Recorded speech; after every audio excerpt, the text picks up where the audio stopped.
Bayangkan kalian baru saja membeli rumah impian. Lokasinya asri, di kaki bukit, atau mungkin dekat aliran sungai yang tenang. Tapi, pernahkah kalian bertanya, kenapa izin bangunannya bisa keluar padahal daerah itu jelas-jelas zona merah rawan longsor? Lalu saat bencana datang banjir bandang menghantam atau tanah amblas semua orang bilang ini faktor alam atau takdir Tuhan. Tapi, benarkah begitu? Atau jangan-jangan, rumah kalian hanyalah angka dalam skema keuntungan seseorang?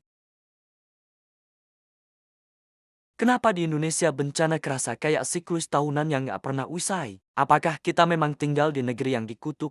Atau kita sebenarnya sedang dikorbankan demi pundi-pundi mafia? Di intro, kita selalu disuguhi narasi bahwa Indonesia itu ring of fire. Kita diajarkan untuk pasrah. Tapi hari ini, gue mau buka tabir asap yang selama ini nutupin kenyataan pahit di balik setiap garis kuning garis polisi di lokasi bencana. Ada permainan di balik layar antara pengembang nakal, birokrasi yang rabun karena uang, sampai data geologi yang sengaja disembunyikan. Ini bukan cuma soal hujan deras, ini soal konspirasi ketamakan. Let's talk about the dark side of disasters in Indonesia. Poin 1. Prostitusi izin mendirikan bangunan IMB. Poin pertama, izin yang dipaksakan. Kalian tahu data dari KPK, sektor perizinan, termasuk izin mendirikan bangunan dan tata ruang, adalah salah satu area paling korup di negeri ini. Gak masuk akal banget kan? Sebuah bukit dengan kemiringan ekstrem yang harusnya jadi daerah resapan, tiba-tiba berubah jadi perumahan elit. Gimana caranya? Ya, dokumen amdalnya seringkali cuma copy-paste. Data teknis dimanipulasi supaya terlihat aman di atas kertas. Contoh nyata, lihat sengketa lahan di Jawa Barat atau Jakarta. Banyak wilayah yang secara geologis adalah rawa atau jalur air, tapi dipaksakan jadi beton. Menurut data Konsorsium Pembaruan Agraria KPA, konflik tata ruang ini seringkali mengabaikan aspek keselamatan rakyat demi investasi properti. Jadi pas banjir datang, yang disalahin hujannya. Padahal yang salah itu pulpen yang tanda tangan izinnya. Poin 2, dana hibah bencana yang bocor. Ini nih yang bikin nyesek. Saat kita semua lagi berduka, ada oknum yang malah pesta pora. Kalian ingat kasus korupsi dana bansos bencana atau pembangunan hunian tetap huntap? Berdasarkan laporan Indonesia Corruption Watch ICW, dana tanggap darurat bencana seringkali jadi bancakan. Dari mulai pengadaan tenda yang kualitasnya buruk, sampai pembangunan tanggul yang semennya lebih banyak pasirnya. Akibatnya apa? Tanggul yang harusnya nahan air 20 tahun. Jebol dalam 2 tahun. Longsor lagi, korban lagi. Duitnya lari kemana? PPATK seringkali nemuin aliran dana mencurigakan yang masuk ke rekening pribadi pejabat saat proyek rehabilitasi bencana berjalan. Jadi, bencana itu bagi mereka bukan musibah, tapi proyek yang ditunggu-tunggu. Disaster capitalism di level yang paling menjijikan.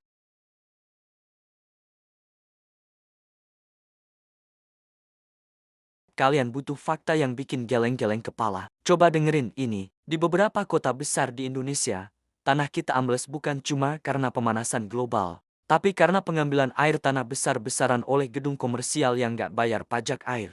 Berdasarkan riset geologi, Jakarta Utara misalnya, ambles hingga 25 cm per tahun di beberapa titik. Fakta gilanya, pemerintah sebenarnya tahu titik-titik mana yang bakal tenggelam 10 tahun lagi.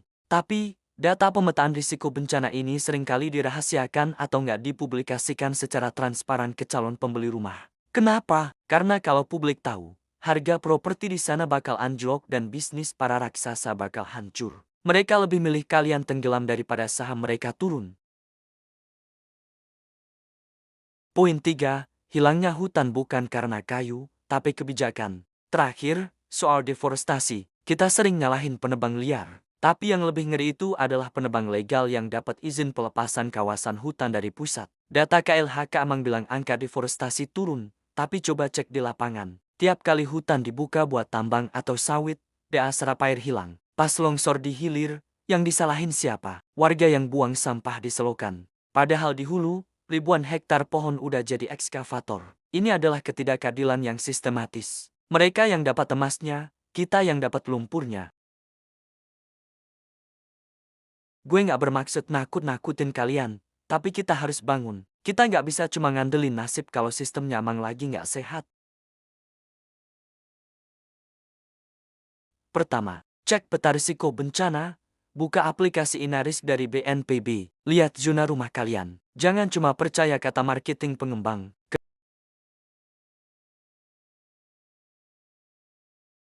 Kalau lingkungan sekitar udah banyak retakan tanah, run away. Ketiga, kawal anggaran. Kalau ada pembangunan tanggul atau saluran di daerah kalian, pantau. Jangan dimaja kalau kerjanya asal-asalan. Bencana alam mungkin takdir, tapi jumlah korban yang jatuh seringkali adalah hasil dari keputusan manusia yang serakah. Ingat, alam nggak pernah bohong. Yang bohong itu biasanya yang tanda tangan kontraknya. Gue nama kamu, stay safe, stay critical. Sampai ketemu di investigasi berikutnya.